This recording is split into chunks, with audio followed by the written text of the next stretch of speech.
Недавно посол Франции в Армении Оливье Ди Катиньи дал большое и интересное интервью армянским СМИ. Ниже представлены самые важные и примечательные моменты из его выступления. В интервью с послом Франции в Армении Оливье Ди Катиньи обсуждались ключевые моменты в отношениях между Францией и Арменией, в том числе военное сотрудничество, текущие планы на 2025 год и ситуацию в регионе. По словам посла, Франция продолжает развивать сотрудничество с Арменией, особенно в оборонной сфере. В 2023 году было подписано соглашение о сотрудничестве, которое включает 3 основных направления: поставку оборонного оборудования, обучение армянских военных и консультирование армянского министерства обороны для проведения реформ. Франция остается единственной западной страной, которая поставляет оборонное оборудование Армении, и надеется, что другие страны последуют ее примеру.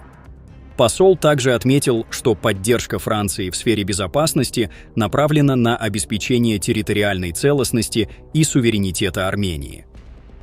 Отвечая на вопрос о заявлении Алиева об отмене контрактов на поставку оружия Армении, Ди Катиньи подтвердил, что позиция Франции остается неизменной.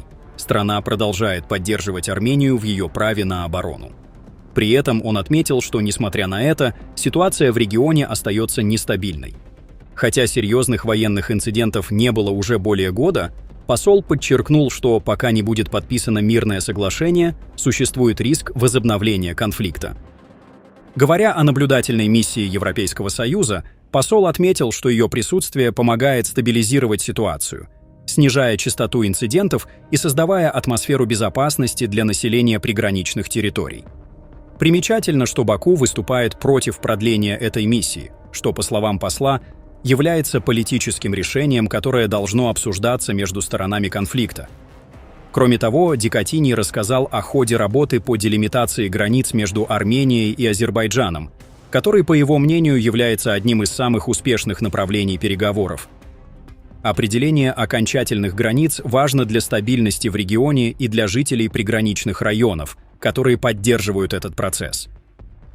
В отношении работы Минской группы посол подчеркнул, что вопрос ее распуска требует дипломатического обсуждения между всеми участниками. Франция, как член группы, будет поддерживать любые усилия, направленные на мирное разрешение конфликта. Отвечая на вопрос о возможных территориальных претензиях Азербайджана, Ди Катиньи подтвердил, что основа мирного соглашения должна опираться на принципы Алма-Атинской декларации 1991 года, что предполагает уважение международных границ двух стран. Он выразил уверенность, что дипломатические усилия приведут к результату, и Азербайджан должен будет вывести свои войска с территории Армении. Также посол сообщил, что Франция планирует открыть консульское агентство в Горисе, что подчеркивает стратегическую важность Сюника для Армении и продолжающееся укрепление связей между Францией и армянскими регионами. Ди Катиньи отметил, что, несмотря на напряженность в отношениях между Францией и Азербайджаном, в частности из-за поддержки Франции Армении в сфере обороны, Франция продолжает придерживаться принципов справедливости и международного права.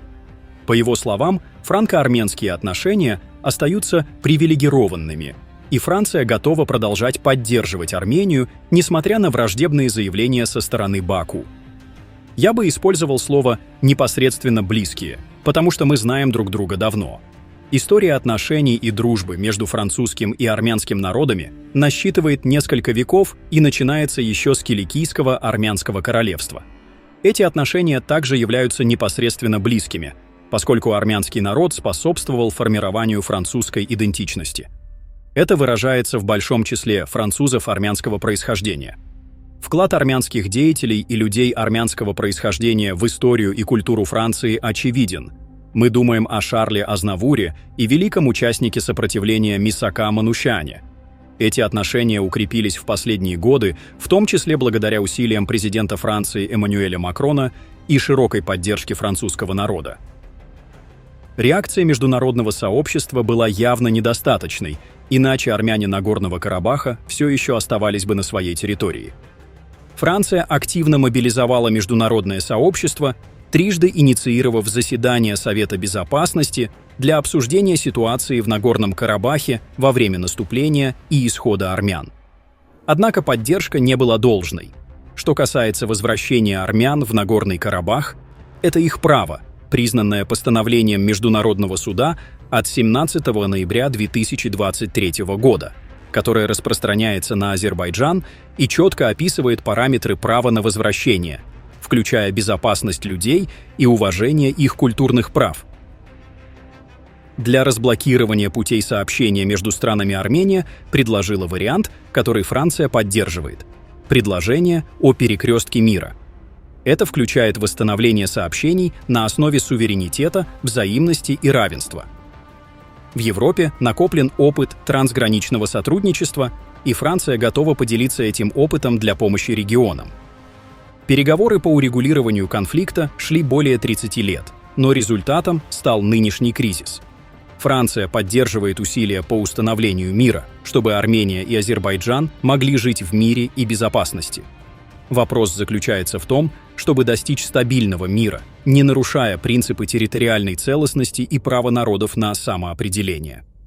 Если говорить о международных процессах, то Азербайджан может обратиться в международные инстанции.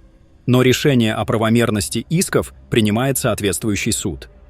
Взаимные обвинения в военных преступлениях, выдвигаемые Азербайджаном, требуют внимательной юридической оценки. Что касается союзов в регионе, то путь Армении является выбором армянского народа. Отношения между Азербайджаном и Арменией активизируются, но в последние годы России не удавалось вмешиваться, когда Армения сталкивалась с угрозами на своей территории. Это привело к стремлению Армении искать новые партнерства, включая сотрудничество с Грецией, Францией и Индией. Когда речь идет о сближении с Европейским Союзом, армянское правительство готово двигаться в этом направлении. При этом важно, чтобы этот путь не приводил к ущербу для страны. Уже предприняты конкретные шаги в направлении улучшения отношений. Ведутся переговоры о либерализации визового режима, хотя Армения пока не слишком активно поддерживает этот процесс. Армении открыт доступ к европейскому механизму мира, который позволяет финансировать поставки оборудования для страны. Также было принято решение продлить и расширить европейскую миссию, что предоставляет возможность долгосрочного сотрудничества с ЕС. Президент Франции Эммануэль Макрон предложил создать европейское политическое сообщество, которое объединяет страны вокруг ЕС, разделяющие общие вызовы и цели. Армения уже является частью этого сообщества. Что касается подачи заявки на вступление в ЕС, это требует реформ. Армения не сталкивается с принципиальными препятствиями на пути к членству, но для этого необходимо соответствовать множеству норм и стандартов ЕС. Благодаря усилиям по демократизации, борьбе с коррупцией и укреплению правового государства, страна уже приблизилась к этим стандартам. Однако значительное внимание нужно уделить экономическим аспектам, таким как налоговая система. Интеграция в европейский аквиз потребует серьезных усилий. Кроме того, для вступления необходимо согласие всех государств-членов ЕС, что также потребует политической работы и улучшения отношений на разных уровнях. Франция недавно изменила процедуры оформления виз через посольство, чтобы упростить процесс и сократить время ожидания.